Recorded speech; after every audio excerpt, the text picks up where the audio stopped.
Hello there, you amazing viewers and subscribers, and welcome to a brand new Doctor Who video for today. So for this Doctor Who video, it is a Doctor Who face-off between the 8th Doctor and, of course, the 9th Doctor. Now, these two Doctors have had very short time on the screen. I mean, Paul McGann only had a TV movie in 1996, where Christopher Eccleston only had one series in 2005. Really, Eccleston has had more screen time than Paul McGann, because literally Paul McGann only had the TV movie until 2013 when he came back for the 6-minute episode, like mini-sode, with him coming back to film his regeneration into John Hurt's War Doctor.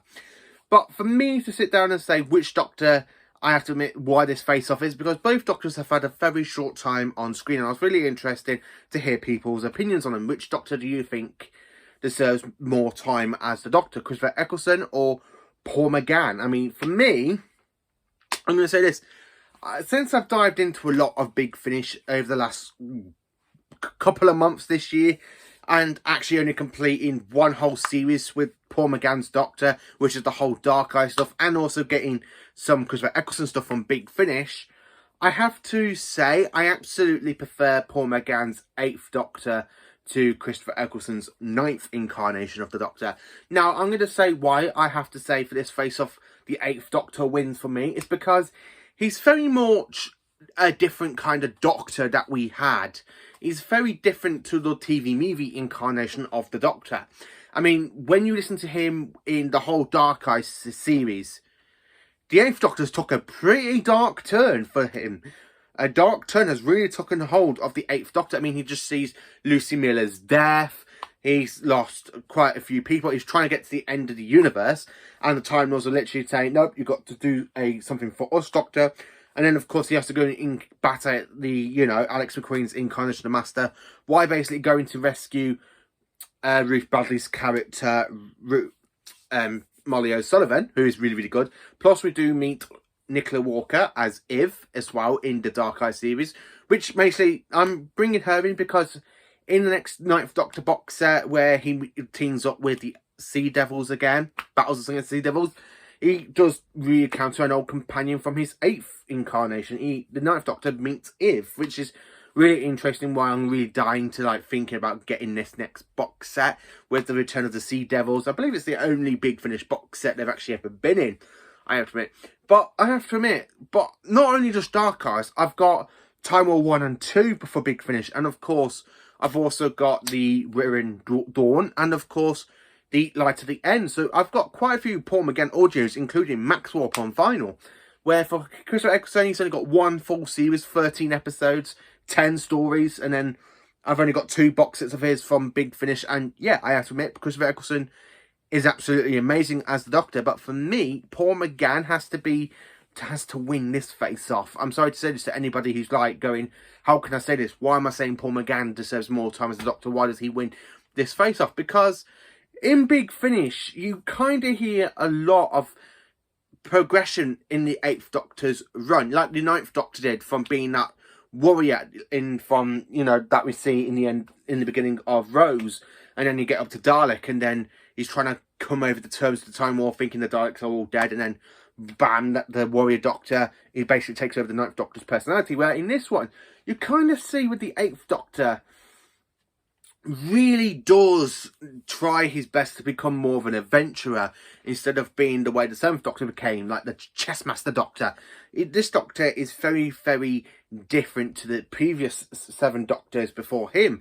And I like how basically he's travelling across the universe. He meets Charlie Pollard, and then of course, Lucy Miller. I think he meets somebody else as well, and then Molly O'Sullivan, and then Iv, who basically does become his companion in the Doom collection, the Rivers collection, and of course in Stranded, which I still need to get the other 3 box sets, the whole 3 series. For me to actually say I've got one whole series of the 8th Doctor is really impressive for Big Finish, considering how many audios he's got from the monthly range to going into his own series with Lucy Miller, and then of course going from Lucy Miller into the Dark Eye stuff, and then you go to the Doom collection stuff, then the Ravagers stuff, and then of course you go to Stranded, and then straight into the Time War for the 8th Doctor. The 8th Doctor's had such a fantastic lifetime in Big Finish, where the 9th Doctor's only just started last year getting the whole series with with Ravages, and then of course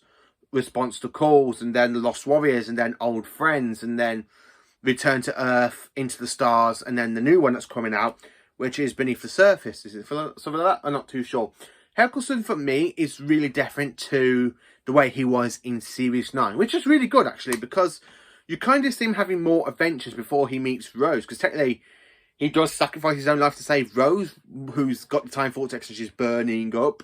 So yeah, you do kind of have these other adventures with the Ninth Doctor before we get to him and Rose, which is really interesting and stuff. But for me, for this face-off, I have to say, I am sorry to anyone that doesn't agree with me in this one. I have to admit, the 8th Doctor in Big Finish really, really makes him stand out quite a lot, which is why I have to say the 8th Doctor wins this face-off for me, because he's got more adventures out there than the 9th Doctor. You got to sit down, listen to him all through CD or on Spotify, because I have got Spotify and I have been listening to quite a few of the other ones of his, because I literally listened to Storm Origin. I've actually in the middle of listening to another Paul McGann one. I believe it's the one where they're in Venice and it has Michelle, the woman that plays Missy, in it as well. Because I know she had an audio with Paul McGann. I think it's that one I'm about to listen to on Spotify. But I really do enjoy Paul McGann's run on series. He's got so many great stories which I haven't really listened to, but I've been reading up on some of the Big Finish stuff, which has really made me want to go, oh, actually, I want to get this Big Finish. I want to get into this Big Finish. I mean, for me to say what Big Finishes I want to get off the 8th Doctor, I mean, literally, there's Blood of the Daleks, parts 1 and 2. There's Human Resources, which is a Cyberman 2-parter on 2 different CDs. I'm really looking forward to listening to them too. I really am. I think them two are going to be magnificent to listen to.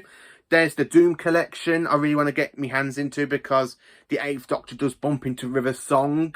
And I do like River Song. I actually prefer the Doctor's relationship with River more than I do prefer him with Rose. I'm sorry to say that, but I really don't like his relationship with Rose. It's very cringeworthy, where him and River, I just really enjoy their stories and their kind of time together. And the fact that we've got River Song meeting other incarnations, and the fact that she's met the 8th Doctor more in Big Finish than any of the other Doctors. I mean, literally, she's met him in the Diary of River Song 1. Then she's met him in here, Doom Collection, when they're literally teaming up and they've got to fight Weeping Angels. And then, of course, she does meet the 8th Doctor a couple of times, which I have been looking into.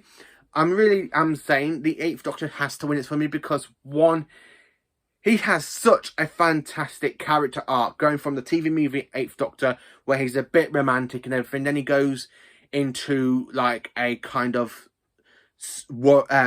adventurer through most of Big Finish. Then when you get to Dark Eyes, and the fact the 8th Doctor literally goes into a darker persona, he's had enough of the way the universe is. He's trying to get to the end of the universe, and he goes into a more darker outfit with a blue leather jacket, a satchel bag, a white t-shirt, blue jeans, even brown shoes.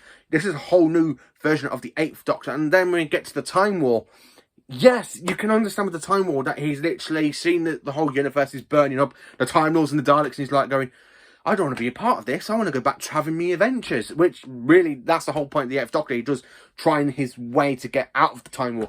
And the fact that he dies while saving a woman named Cass, basically, it's very, very Doctorish, you know. The 5th Doctor sacrificed his own life to save Perry, where the 8th Doctor had to sacrifice his own life to save the entire universe from burning in the Time War, which basically leads into his regeneration into the War Doctor, where the 9th Doctor, really, from Series 1, he's very, very dark at the beginning, and he does try to lighten up a bit with Rose, and then he ends up regenerating. So really, the 9th Doctor does have a character arc as well, but the 8th Doctor in Big Finish has a bigger character arc than the 9th Doctor does. So who wins it for you in this face-off? Is it the 8th Doctor? Is it the 9th Doctor? Let me know in the comments. Please do like, subscribe and share, and join for more awesome Doctor Who content. And as you can see, I have got a poster ready for Doctor Who, The Power of the Doctor, which airs next Sunday at 7:30 here in the UK. And in America, I believe it airs on BBC America at 8 o'clock for you. So I'm really looking forward to getting my review out and what I think of the 13th Doctor's final story, and see what I think of it, because I really think I'm going to enjoy it. I mean, come on, it's got to be better than The End of Time.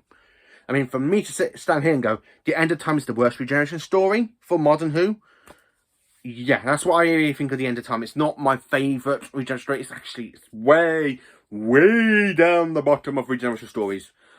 Which basically we'll find out tomorrow when I do my ranking of the modern series of Doctor Who after Regeneration stories. So thank you for watching. Please do like, subscribe, share, and join me for more awesome Doctor Who content. Have a